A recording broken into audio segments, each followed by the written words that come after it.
Dear student, তোমরা দেখছো বেতনবাড়ি সাফল্য একাডেমি। মাধ্যমিক টার্গেট 2026। আজকে আমরা মাধ্যমিকের ইতিহাস থেকে অতি গুরুত্বপূর্ণ মোস্ট ইম্পর্ট্যান্ট একটি প্রশ্ন নিয়ে আলোচনা করব। সেটা হচ্ছে ভারতে বিপ্লবী আন্দোলনে মাতঙ্গিনী হাজরার অবদান, বা ভারতের ইতিহাসে মাতঙ্গিনী হাজরা স্মরণীয় কেন। এই প্রশ্নটি মোস্ট ইম্পর্ট্যান্ট একটি প্রশ্ন, আসন্ন 2026 পরীক্ষার আসার সম্ভাবনা রয়েছে। চলো আমরা মূল টপিকে আসছি। চলো দেখো কি বলছে। বিপ্লবী আন্দোলনে মাতঙ্গিনী হাজরার অবদান। প্রথমে দেবে কি ভূমিকা। মাতঙ্গিনী হাজরা কি? মাতঙ্গিনী হাজরা ভারতের স্বাধীনতা আন্দোলনের অন্যতম নেত্রী ছিলেন এবং উনি 1942 খ্রিস্টাব্দে মেদিনীপুর জেলার একজন অত্যন্ত শক্তিশালী একজন স্বাধীনতা সংগ্রামী হয়ে উঠেছিলেন। এরপরে বলছে পরিচিতি। মাতঙ্গিনী হাজরার পরিচিতি কি? মাতঙ্গিনী হাজরা 1817 খ্রিস্টাব্দে মেদিনীপুর জেলায় তমলুক শহরের একটি দারিদ্র পরিবারে তিনি জন্মগ্রহণ করেছিলেন। কৃষক পরিবারে জন্মগ্রহণ করেন, একটি দারিদ্র কৃষক পরিবারে তমলুক শহরে জন্মগ্রহণ করেছিলেন এই মাতঙ্গিনী হাজরা। এরপর বলছে আন্দোলনে অংশগ্রহণ।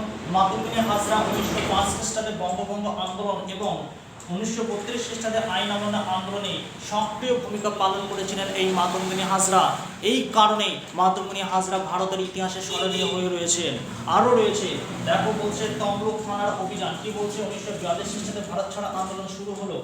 73 বছরের বৃদ্ধা মাতঙ্গিনী হাজরা 29 সেপ্টেম্বর মেদিনীপুরে তমলুক থানার অভিযান নেতৃত্ব দেন। এরপর বলছে মৃত্যুবরণ। মাতঙ্গিনী হাজরা কিভাবে মৃত্যুবরণ করেন? মাতঙ্গিনী হাজরা 144 ধারা আইন অমান্য করার অপরাধে পুলিশ তাকে গুলি করে হত্যা করে।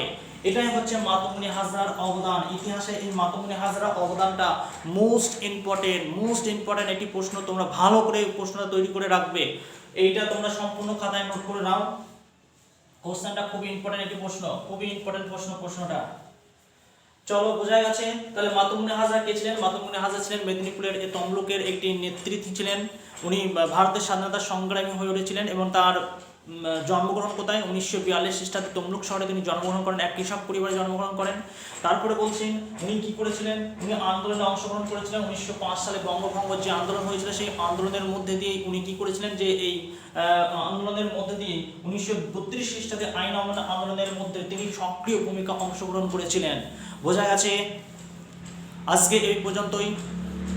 এই বেতনবাড়ি সাফল্য একাডেমি চ্যানেলে নতুন হলে চ্যানেলটি সাবস্ক্রাইব করে পাশে থাকা বেল আইকনটি প্রেস করে রেখো। আর ভিডিওটি ভালো লাগলে অবশ্যই একটি লাইক করো।